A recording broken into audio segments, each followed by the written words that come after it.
with the hindrance that is so important is not that it arises. It is what you do with the hindrance when it arises. If you take a hindrance as your enemy and try to fight with it, or as it says in the sutta at the end, I think I'll read it to you. I've always thought this was very funny, but a lot of people take this to be very serious and do this when a hindrance arises.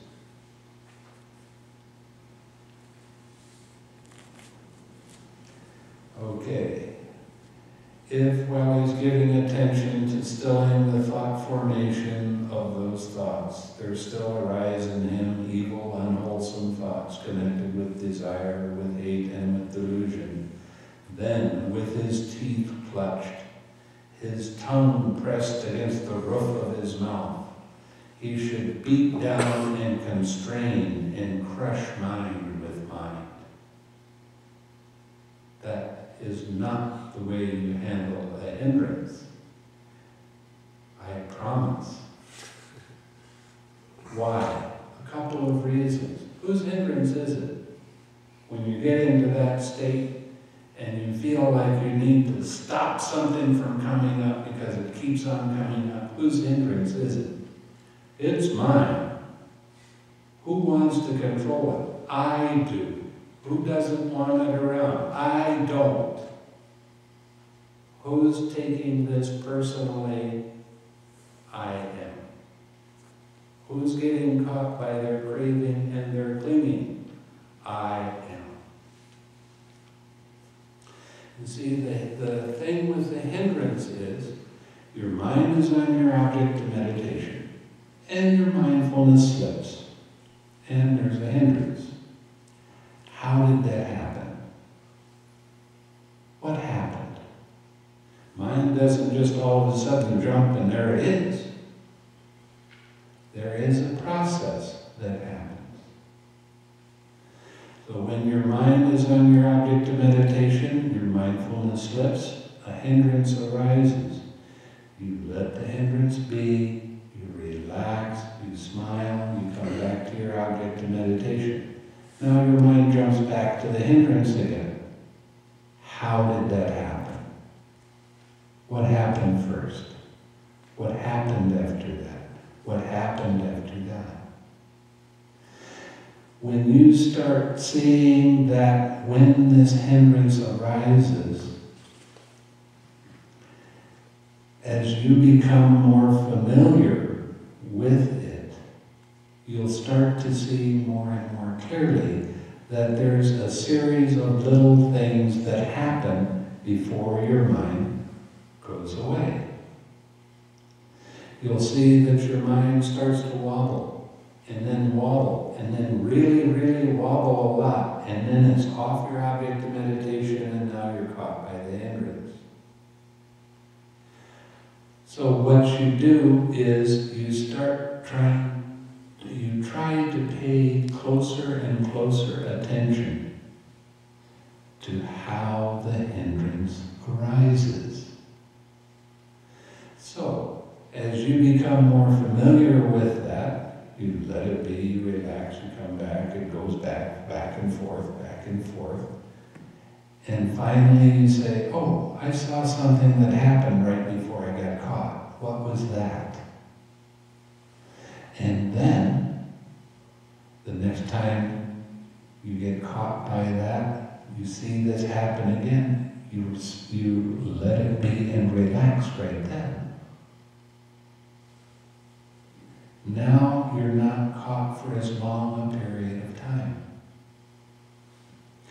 Now you come back to your object of meditation. You start staying on your object of meditation for a longer period of time. And you're not distracted for so long.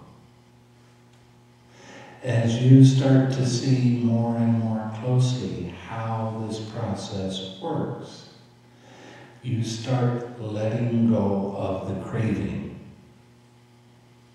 And every time you let go of the craving, that hindrance gets a little bit weaker and a little bit weaker, until finally that hindrance won't even have enough energy to arise. When that happens, you will feel a very, very strong sense of relief. Why? Because you've just let go of the identification of a hindrance. Right after that relief, you will feel very strong joy. The joy you can experience, there's 5 different kinds of joy. 3 kinds of joy happen for anyone at any time. 2 kinds of joy only happen through mental discipline. The first kind of joy is like goosebumps. And it's there for a brief moment and it disappears. The next kind of joy is like a flash of lightning. It's very intense, but it's only there for a short period of time and disappears.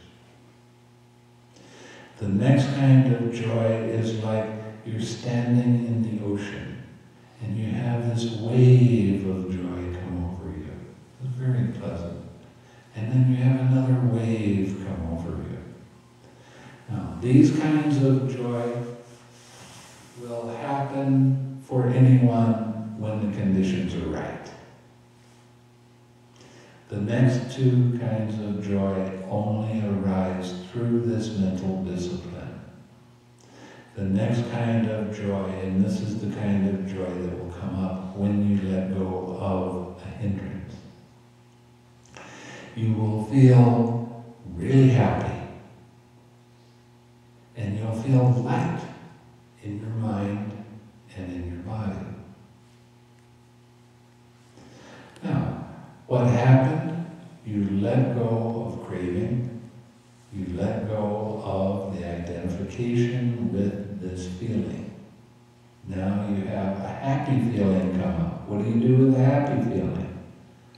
The same thing you do with a painful feeling. You let that feeling be there and relax. Come back to your object of meditation. Eventually that joy will fade away. You will feel very, very strong tranquility. And you'll feel more comfortable than you've ever felt before. There's no pain in your body. Your mind stays on your object of meditation reasonably well without getting distracted, although there can be some thoughts that will still distract. But you'll see it very quickly.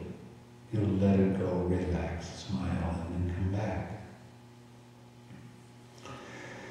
Now, what I just described to you is called a jhana. This is the first jhana.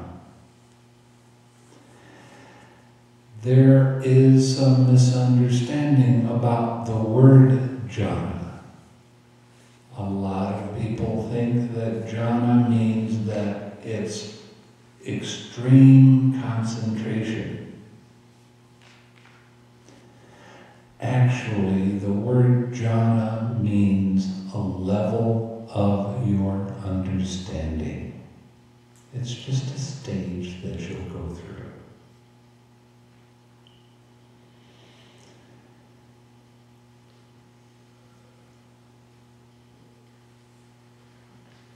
What you have experienced by letting go of this hindrance occurs because you have taught yourself how to let go of an attachment. You've learned. Now, you're going to be in this state for a period of time. But eventually your mindfulness is going to slip. And then guess who's coming to dinner? Huh? A hindrance is going to arise again. Now you get to do this whole thing with the hindrance. Now the thing is, when you're practicing with this one extra step of relaxing, you are teaching yourself more and more about how mind's attention works. And you'll get to different levels of this kind of understanding.